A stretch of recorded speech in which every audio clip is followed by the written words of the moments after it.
magandang hapon sa inyong lahat. Welcome po sa aking vlog. Andito na naman tayo sa aking vlog about sa pag-sharing ng mga ideas or mga katanungan. Ito po bilang nanay ay isa sa aking isi-share na mga versos sa Biblia. Ang katanungan po dito ay, paano nga ba magdisiplina sa ating mga anak? Saan ito matatagpuan sa Biblia? Okay? So, sabi, ang pagdidisiplina sa mga bata ay isang mahalagang aspeto ng pagpapalaki at pagtatayo ng kanilang karakter. Narito ang ilang mga tips at mga talata sa Biblia na maaari nating gabay. Okay? So, mga tips sa pagdidisiplina sa ating mga anak. Number 1, magkaroon ng pagmamahal at pag-unawa. Ang pagdidisiplina ay hindi lamang tungkol sa pagpaparusa, kundi sa pagtuturo at paghahanda ng mga bata para sa kanilang buhay. Okay, number 1, ang magkaroon ng pagmamahal at pag-unawa.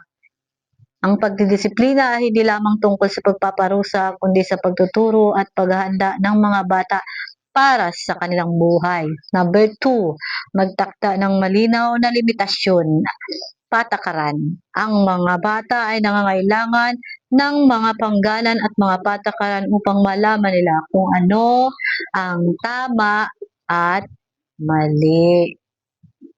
At number 3, magbigay ng mga konsekwensya. Ang mga konsekwensya ay dapat na makatuwiran at naayon sa edad at kakayahan ng bata. So, at number 4, magbigay ng mga papuri at pagkilala. So, halimbawa, ang bata ay nanalo sa contest.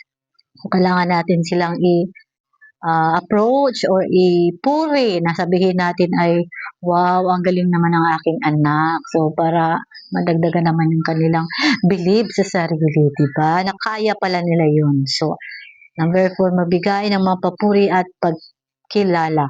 Ang mga papuri at pagkilala ay dapat na ibinigay kapag ang mga bata ay sumusunod sa mga patakaran at nagpapakita ng mabuting asal. Okay? Narito ang mga talata sa Biblia na kailangan nating basahin at nagpapatunay at nagtuturo kung paano tayo magdisiplina sa ating mga anak. Okay, number 1, sa Proverbs 26:6. Ayan, hanapin muna natin ang Proverbs or Kawikaan 22:6. Sabi sa Kawikaan 22:6, turuan mo ang, sorry. Turuan mo ang bata sa daan na dapat niyang sundin at kahit siya'y lumaki siya ay hindi niya iiwan ang daan na iyon.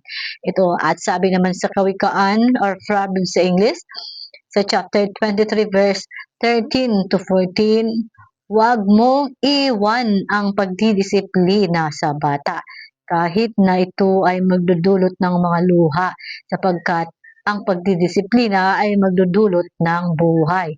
Tsaka guys, sa totoo lang, guys, maganda mong disiplinahin yung mga edad na nasa bata pa sila, yung kaya pa natin silang kontrolin, kaya pa natin silang takutin para sa ikabubuti nila, di ba? Kasi pag malalaki na sila or may katulad ng mga grade 7 na o matataas na, di na natin yan mabutan or masabihan na gawin mo to or hindi mo yan gawin. Kumbaga sa pagsusuot, suotin mo to o hindi mo yan dapat suotin. Pero pag bata pa, kaya pa natin silang kontrolin. So, habang bata pa, gawin na natin lahat na mapasunod natin sila. Ha? Sa totoo lang, inaamin ko ako, hindi ko rin kaya, pero kakayanin, di ba? Mga nanay, kakayanin natin ito. So, sa number 3, Ephesians 6:4, matatagpuan sa Ephesians 6:4, ang sabi, at kayong mga ama, huwag ninyong ipapahirap ang inyong mga anak, kundi turuan sila sa disiplina at pagtuturo ng Panginoon. At sa Colossians 3:21, mga ama, huwag niyong ipapahirap ang inyong mga anak upang sila ay maging mapagod at mawalan ng pag-asa. Meron pang isang verse about sa pagmapalo, yun, hindi ko lang nakita. Yun. Sabi dito, Ang mga talata sa Biblia ay nagbibigay ng gabay sa pagdidisiplina sa ating mga anak.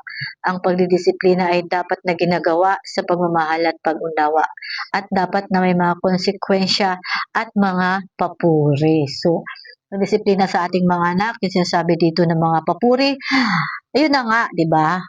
Huwag nating hayaan pati ang mga anak na hindi magsalita sa atin ng mga kanilang ginagawa sa school, mga kanilang ginagawa sa labas.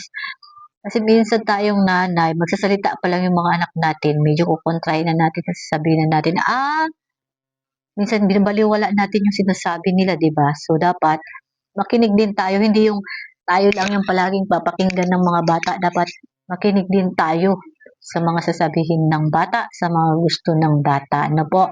Ayan, pag-aralan natin ang ating mga anak na andiyan kasama si Lord, humingi tayo ng tulong kay Lord kung paano natin mapalaki ng maayos ang ating mga anak. Sa totoo lang guys, hindi ko naman sinasabing napapalaki ko ng maayos ang aking anak, pero gagawin ko rin po ang aking makakaya para mapalaki ko rin ng maayos at maging mabuting tao ang aking mga anak. Okay, yun lang po yung ating munang ma-share dahil kunti pa lang naman yung aking kaalaman. Thank you so much sa inyo guys na patuloy niyong pagsuporta sa aking vlog. Patuloy niyo pa rin po akong subaybayan sa aking vlog sa YouTube. Sa YouTube guys, focus po talaga ako sa YouTube. Okay, maraming salamat. God bless. Bye. Don't forget to like, comment, and subscribe and share my live. My video. Okay? Thank you so much. Bye.